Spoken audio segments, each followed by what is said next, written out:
I think her sitting there feeding those pigeons just screams depression. And of course it's stock market being the way it is at the moment. I've kind of put off printing this for my own lack of depression or something. Experiment in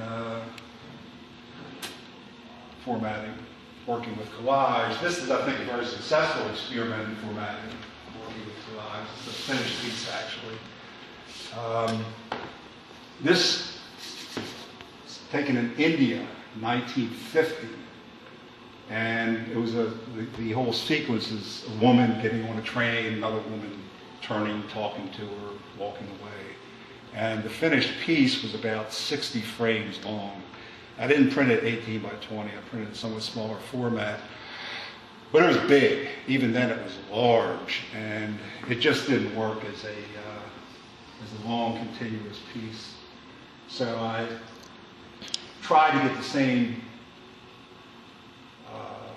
sense of motion, the same sense of movement, the same sense of change that was going on, and do it in a collage format, which makes it, very easily viewable. One frame, it's there, you see it. It's just like a typical photograph.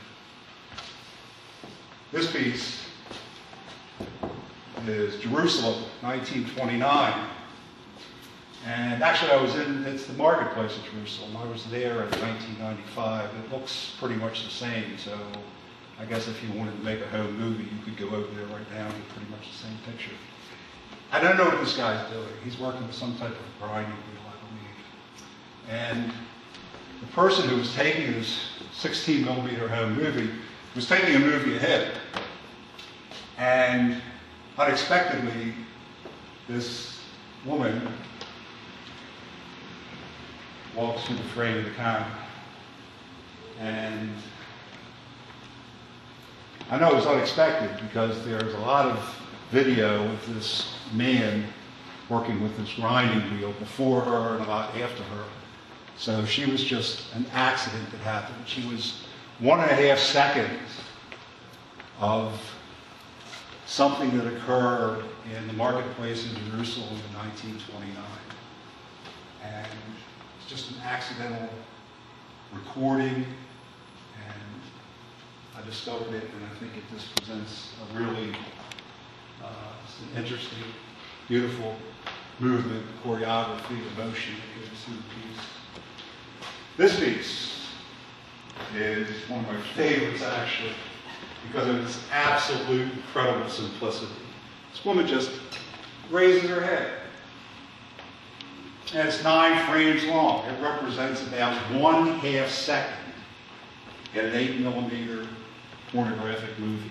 And if you were watching the movie, you would never see it. You would never see this motion happen. I mean, 1/2 second, it's over. And you're moving on to something else.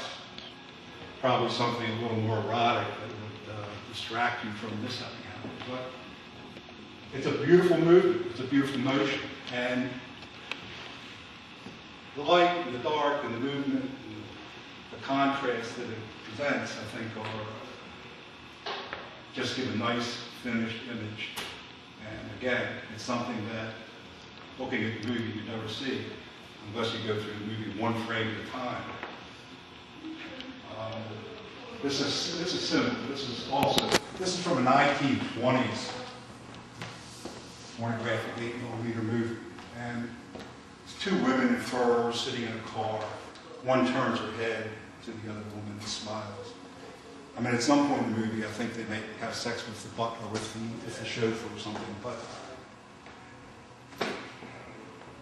there's just a simple motion that occurs here. And when I present it in this stark black and white, this 1/2 second, you can see how much motion actually takes place. I mean, that's a lot of movement, or turning your head and smiling that way, considering it happened in 1/2 second. Final piece in here is Daytona Beach, 1950. cars driving along the beach, people walking along the beach, people in bathing suits, woman in business suit, men in suits and ties. The whole piece, this is only 5 frames. The whole piece, the whole segment that I picked out to print, which I haven't printed, is 120 frames long. So that means printed in 16 by 20, it's 200 foot long. Whether or not I ever actually print the whole thing is problematic at this point. I'm looking for someone with a 200 foot long wall who would possibly be interested in commissioning this piece.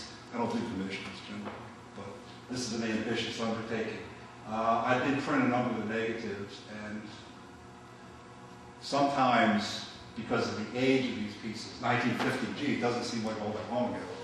Well, it's almost 70 years ago, and the film has deteriorated. So the film, I have to clean all these films before I start making negatives from them. This one's deteriorated in a strange way. The density of various segments have changed. So printing the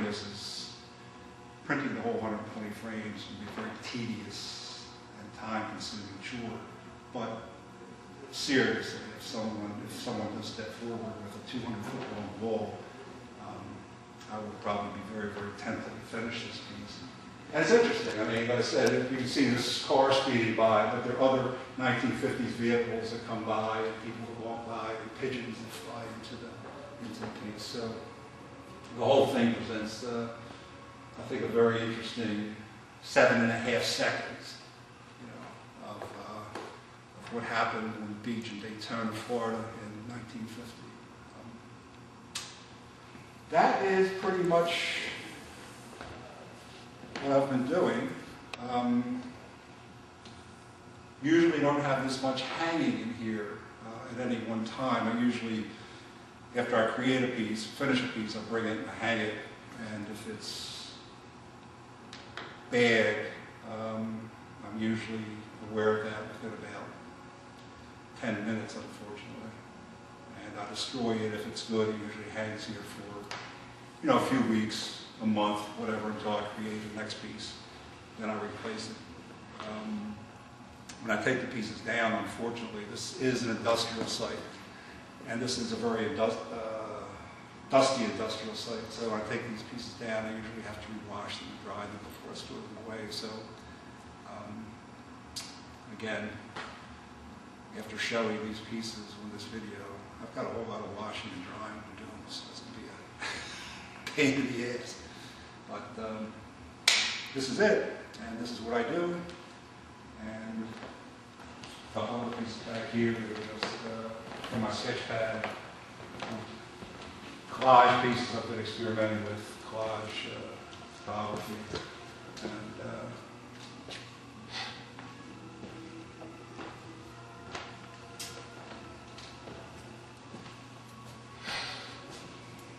And I hope you've enjoyed seeing my artwork and visiting my studio. Thank you.